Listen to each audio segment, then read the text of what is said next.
Good afternoon. In this video, we're talking about macroeconomic problems. Specifically, the one macroeconomic problem we're interested in is called inflation. Inflation is a sustained rise in the general price level. Now, lately, we've been talking about two different types of inflation. Inflation due to changes, increases, rise in price caused by a shift in aggregate demand. And the second one, an increase and rise in price caused by a shift of aggregate supply. So in the macroeconomy, there's two main curves, aggregate supply and aggregate demand. Now, when aggregate demand shifts, a shift in aggregate demand, it means that the aggregate demand curve has shifted from the left to the right. Consequently, the original market equilibrium, you can see it here, the price is 10. But at the new market equilibrium, the price is 20. Now, this increase in price because of the changes in equilibrium in relation to a shift in aggregate demand is the inflation that we're interested in. So, this specific type related to aggregate demand is called demand pull inflation. This is when things happen in the economy that cause at each price level. At the price level 10, we wanted this level, but now we want this level. At this price level 20, we wanted this originally, but now we want this, the new equilibrium. At this price 30, we want this new level. So at each price level, we consumers buy more or want more, demand more. That causes the line to shift. And because of the aggregate demand shift in aggregate demand from the original market equilibrium to the second market equilibrium 2, there is a new price. So that is called demand pull inflation. Figure 1, MEA moves to ME2, price 10 is smaller than price 20. That's here. Okay, so causes of demand pull inflation. 1, consumer boom. People want more goods at each price. So again, here at the price of 10, let's say I originally wanted 500. The real GDP is 500. But now at the same price level 10, people no longer want 500. They want 1,000, the aggregate consumption.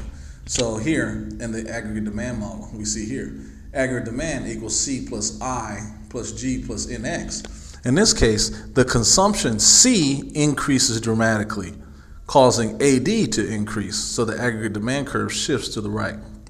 Second, money supply growing faster than output.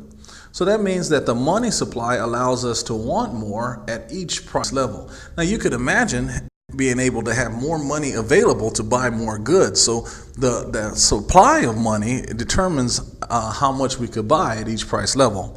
An increase in net exports. Well, again, that's here in the aggregate demand model. Net exports increases, then we have an increase in aggregate demand. Okay, the second type of inflation is due to an increase in aggregate supply. A shift in aggregate supply, excuse me. So you can see here that the aggregate supply has shifted from aggregate supply 1 to aggregate supply 2. In this case, the marginal equilibrium 1 is here, and the marginal equilibrium 2 is here. And you notice again that the price has moved from 10, the original market equilibrium, to 20. Now, the difference here is that aggregate supply curve did not shift outward. If it would have shifted outward, the price level would have been 10, and the new price level would have been somewhere here below it, which would have been like 8 or 5. So, in order for the aggregate supply curve to shift and cause a rise in price, there must be a decrease in aggregate supply. Well, this type of aggregate supply inflation is called cost push inflation. This is caused by the shifting of aggregate supply from its original equilibrium to the left. Now, why does aggregate supply shift? Well, aggregate supply is about quantity supply, and it means that at each price, the producer produces less. So originally at $10, and the real GDP was at this level, but now they produce less at this level. Here, it was here at this original level, but now it's here, the market equilibrium. So at each point, the suppliers are producing less, here to here, here to here. And the new aggregate supply curve is formed by decreases in quantity supplied at, yes, each price. Now, what causes cost push of inflation? Example of causes. 1, increase in the cost of oil, increases in wages, no productivity, gender discrimination, and down here, what you can't see, is the cost of raw materials. And I'll get into more of these in detail. Next slide. Okay, now we're breaking it down into the 2 specific parts. Microeconomic problems, inflation is a sustained rise in general price increase. We're working on demand pull inflation. So as you can see again, the aggregate demand here, this is the original equilibrium, but there is a increase in price quantity demanded at each price. So at this price, we want this. At this price, we originally wanted this level, but now we want this higher quantity demanded. And notice that aggregate supply does not shift during the demand pull inflation. Aggregate supply does not shift. It is stagnant. Okay? The situation is aggregate demand is growing faster than aggregate supply can shift. That is the problem with demand inflation. So again, we can see here that the price P1 is less than P2. This is the inflation. Now, let's look at some of the problems that causes inflation and how the economy can fix it. So, problem, aggregate demand is shifting at a more rapid rate than supply. That's why AS, aggregate supply, is stagnant while AD is shifting to the right. The problem 1, consumer boom. People want more at each price. So you can see that here. At this original price level 1, we want it here, but now we want over here. Originally, we wanted here on the original aggregate demand curve. Now we want the new equilibrium real GDP level here. So at each price, the people want more at each price in the given economy, which causes the line to shift out. Okay, so the solution to the problem 1 is called, within the demand policy inflation, is called monetary policy to fix the problems. So here the problem is aggregate demand equals the consumption has went up dramatically, causing aggregate demand to shift to the right, plus I plus G plus NX. You can see that as the consumption increases, then aggregate demand increases. Okay, so the solutions: encourage people to save money, because if they're not spending money, the consumption goes down and the aggregate demand goes down. Okay, well, how do you convince people to stop spending money? You increase interest rates by the central bank. When the central bank increases its interest rates, people have more incentive to stop spending. Spending goes down, and save money in the bank. They put the money in the bank. So interest rates go up, consumption goes down, and the aggregate demand inflation goes down. Now, the new aggregate demand curve will be not at the existing level. This is inflation, but the line will decrease to about right here. There's a new line, AD3. Now, there is still inflation because the price is still rising from here to this new level, if you can imagine this line going here, AD3. But the price inflation is not so big as here. Big as this level. Okay, so that is how you solve this problem. One way to solve the demand pull inflation is to increase savings rates. Part B solution, and I'll get deeper into this later. Introduce taxes to goods and indirect taxes and per unit taxes. We'll talk about this more in fiscal policy. But one policy to stop people from buying stuff is just raise the taxes on goods. The price will increase, and because of the law of demand, people will want less at each price. And because they consume less, aggregate demand will fall. This is the original aggregate demand line. This is the inflation aggregate demand line. It'll shift the line to more inward. Okay, another problem. The money supply is growing faster than output. Because people have more money available, they are allowed to want more. Again, here, this is the original equilibrium. They want this amount now. This is the original equilibrium. They want this amount now. So one possible problem is the money supply is growing faster than output. So aggregate demand, when money supply is growing, consumption goes up, investment goes up, plus G plus NX. So as the money supply is increasing, consumption increases, investment increases, and aggregate demand is really a summation of these four. So aggregate demand increases. So as aggregate demand increases, we have inflation is solely based on rise in general price levels. Our price levels are rising. Okay, so the solution is make a policy to limit the supply of money. Hey, that's simple, right? We have a problem that supply is growing fast. So what we do is just the central bank just limits the supply of money. So the resulting policy is the money supply will fall, the consumption will fall because money supplies fall, investment will fall, and also maybe possibly government spending will fall, and these sum to aggregate demand. So aggregate demand will fall. So again, this is the original aggregate demand curve. This is the inflated aggregate demand curve. With this policy, aggregate demand inflation will decrease, and it will shift down to, if you can see an imaginary line, AD3 here, shifting from the inflated aggregate demand curve to this new aggregate demand curve here. There's a new one there that you don't see. Okay, so yes, so that's one solution. Problem number 3, increase in net exports. So again, we go to the aggregate demand equation, and we see if that we increase the net exports here, aggregate demand will increase and shift the curve to the right. So if we have too many net exports, guess what the solution is? Hey, limit trade. Okay, that way NX will fall and it'll fix the problem. Problem number 4, government spending. Look at our aggregate demand. Okay, if we have aggregate demand inflation that is as a result of increases in government spending, hey, you guessed it, a policy to limit government spending will cause that the government spending will drop. Here, government spending will drop, which will lead to a lower aggregate demand, which will decrease inflation because the aggregate demand curve will shift from this level to this level. Okay, next part. Now we move into aggregate supply. The second one, the first one is aggregate demand, so we use that. Now we use aggregate supply. So aggregate demand here is fixed. Aggregate demand here is fixed. Aggregate supply is shifting from the left to the right. Now be careful here. Aggregate demand in the previous example shifted from the left to the right. It had to because price had to increase. Here, the equilibrium now goes here. If demand shifted to the left, the price would be lower.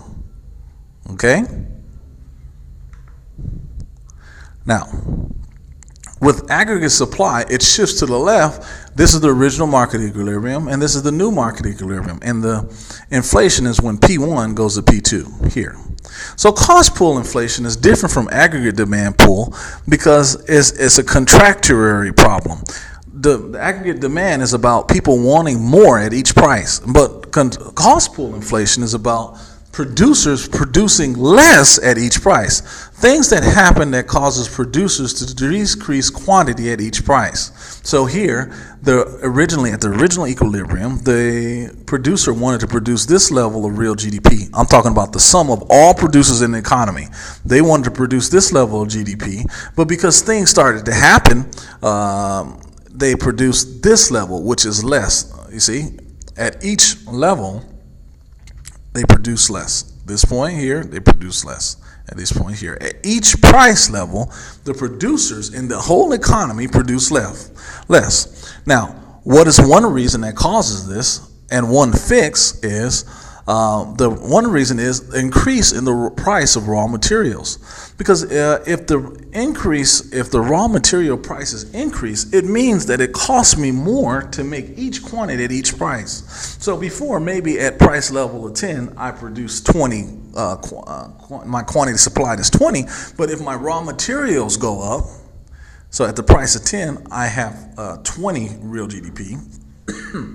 But since my cost for the economy of raw goods go up, I could no longer make 20 at the price level 10. Maybe I can only make 5 now because the raw materials has went up. And at each price level, the consumer makes less if the raw materials go up. So this is the relationship.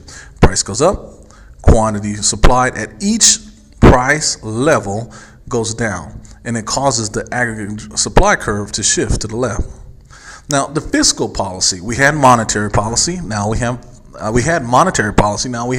fiscal policy to fix the problem. Now, the first thing, hey, if we have this problem where the raw material is increasing, hey, let's then make raw goods cheaper. Decrease the price of raw materials, okay? That would allow us to go from here which is our original aggregate supply. At first, materials were more expensive, and we shift to this higher level here. The inflation went from P1 to P3, but if we make raw materials cheaper, now we can see that the aggregate supply curve shifts from here to here. So at this price level, we see that we have this smaller inflation between this equilibrium and that equilibrium. Notice that you don't entirely get rid of the inflation. There'll still be an increase in price between between equilibriums, because hey, this is 2000 and this might be 2010, but the idea is to control inflation. So one of the goals of fiscal policy and monetary policy is to control inflation. So you'll see countries that will try to limit their inflation rate to around 3-4% because they need, in fact, some inflation is good, because inflation is increases in price. As price increases, producers can produce more. Price elasticity supply. As a percent change of price increases, the percent change in quantity supplied increases. So some inflation is good, but we don't want prices so high that, yes, the producer is producing, but the price is so high that the consumer cannot buy. Okay, so you must find a balance. So that's why it's good to have goals. Okay, so for some countries with an inflation rate of 300-400%, a 4% may not be a good idea immediately because that's a high inflation rate. But yeah, it's always good to have goals. And with these goals, you'll find that, hey, we see a problem where raw materials are too expensive. Let's make the raw materials cheaper. So what we do is we decrease taxes, indirect and per unit. Now, fiscal policy is mainly indirect and per unit taxes on the raw materials. It'll make the aggregate supply curve close this gap and make the inflation lower. Okay. The second problem with supply curves is unemployment. Now, unemployment is easy to think about because, look, if I am producing and I have 20 workers and at the price of 10, I could produce at the price of 10, the economy can produce 50 here.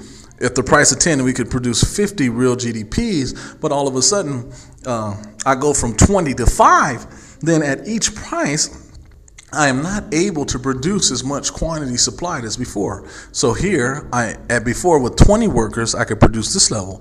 But if I drop to 5 workers, then I have this level, you see, and so on. 20, 5. You see, at each price level, the economy produces less. That's why unemployment is a problem. So if we have unemployment, guess what the solution is? Hey, hire more people, okay? I don't have it written here, but if we don't have enough people working, hey, hire more people. That'll solve the problem, okay?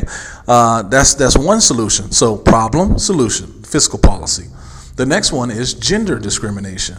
Now, women have this big problem, and sometimes people of color, where they look at them and say, hey, you're not really qualified for the job. Okay, so what happens then, instead of having people producing, we eliminate people from the job market just because of their gender, or because they're women, or because they're a different color or different from us. And it hurts the economy because every time they discriminate, at each price level, quantity supply decreases. And as this happens, AS shifts from AS1 to A2. Okay. Oh, here it is. Hire more productive workers. That's the fix for unemployment. And then fine our tax firms who do not hire women or otherwise discriminate.